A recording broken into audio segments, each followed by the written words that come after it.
झारखंड में आज का दिन अहम है और आज क्या हो सकता है और आने वाले दिनों में क्या-क्या संभावनाएं हैं, इसे समझाने के लिए हमारे साथ निर्दलीय विधायक सरयू राय हैं, जो झारखंड की राजनीति को कहा जाता है कि उनसे बेहतर कोई नहीं समझता। सर, एक चीज़ बताइए, अब राज्यपाल को निर्णय लेना है, क्या-क्या संभावनाएं हैं, क्या हो सकता है? देखिए, दो तरह के प्रावधान हैं पीपुल्स रिप्रेजेंटेटिव एक्ट में। एक तो उसका सेक्शन 8 में है और एक 9 में है। इन प्रावधानों में एक तो लाभ का पद लेना है। अगर आप लाभ के किसी पद पर हैं तो शिकायत होती है तो चुनाव आयोग संज्ञान लेके इसकी अनुशंसा कर सकता है कि आपके पद को आपको अयोग्य घोषित कर दिया जाए। दूसरा है सेक्शन 9A है, उसमें ये प्रावधान है। और उसके बाद एक प्रावधान है कि अगर आप कोई भ्रष्ट गतिविधियों में पाए जाते हैं, जेल से सज़ा हो जाती है या कुछ और होता है तो आप अयोग्य घोषित हो जाएंगे। तो अगर लाभ का पद मानता है, हेमंत सोरेन ने जो खान का लीज लिया अपने नाम से, उसको मानता है कि उन्होंने लाभ अर्जित किया शासन में रहते हुए, और केवल इतना पर ही मुझे जहाँ तक सूचना है कि चुनाव आयोग ने इसी के ऊपर उनको अयोग्य ठहराने की अनुशंसा भेजी है, तब तो अयोग्य ठहराए जाएंगे। सिंपल अयोग्य हो गए, उनको इस्तीफा देना पड़ेगा, विधायक नहीं रहेंगे।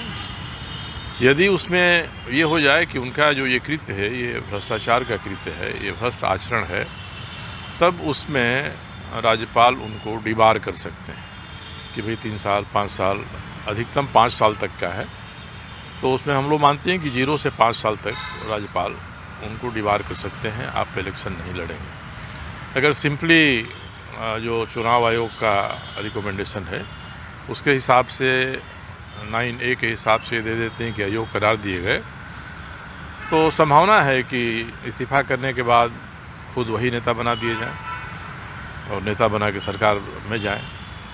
उनके हेमंत सोरेन के पास क्या-क्या ऑप्शन है? हेमंत सोरेन अब निर्भर करता है कि राज्यपाल निर्णय किस प्रकार का देते हैं। अगर साधारण रूप से उनको डिस्क्वालीफाई कर देते हैं तो इस्तीफा कर देंगे। इस्तीफा करने के बाद उनका विधायक उनको फिर नेता चुन सकता है कि हम आप ही को नेता मानते हैं, और 6 महीना तक तो कोई भी आदमी मुख्यमंत्री रह सकता है, तो फिर से मुख्यमंत्री बन जाएंगे, उसमें कहीं अड़चन नहीं आएगी। अगर उनको डिबार करता है कि आप साहब कुछ दिन तक इलेक्शन नहीं लड़ सकते हैं, तब उनको किसी न किसी को मुख्यमंत्री पद के लिए समर्थन देके उनको अपने भीतर से किसी को लाना पड़ेगा।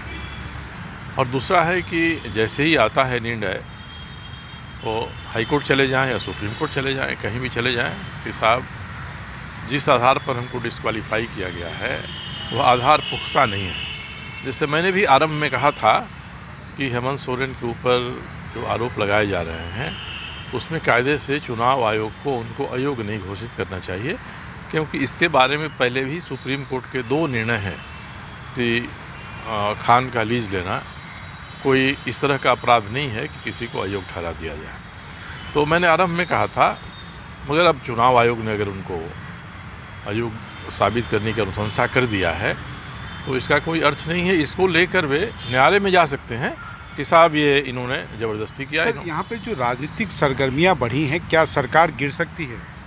मुझे नहीं लगता है। सरकार इस महागठबंधन की ही रहेगी। या तो अयोग्य घोषित होने के बाद दोबारा मुख्यमंत्री पद का दावा कर दे हेमंत सोरेन, बीच में केयर टेकर रहें, तब भी सरकार इनकी रहेगी। अगर इनको अयोग्य करने के साथ डिबार कर देता है, तब भी महागठबंधन के पास 49 विधायकों का समर्थन आज की डेट में है। वे विधायक एकजुट रहेंगे तो सरकार उन्हीं की रहेगी, मुख्यमंत्री हेमंत सोरेन की जगह पर कोई दूसरा हो सकता है। इसलिए सरकार गिरने का कोई संकट मुझे झारखंड में नहीं लग रहा है। संकट तभी उत्पन्न होगा जब कांग्रेस या जेएमएम के विधायक हिला डुला करेंगे, दोबारा जब राज्यपाल के यहाँ समर्थन की सूची दी जाएगी उसमें सब दस्तखत नहीं करेंगे। इस तरह का वातावरण होता है अस्थिरता का, तभी केंद्र सरकार को हस्तक्षेप करने का मौका मिलेगा कि हम 3 महीना 6 महीना के लिए राष्ट्रपति शासन यहाँ लगा दें। नहीं तो ये सरकार है, ये सरकार रहेगी।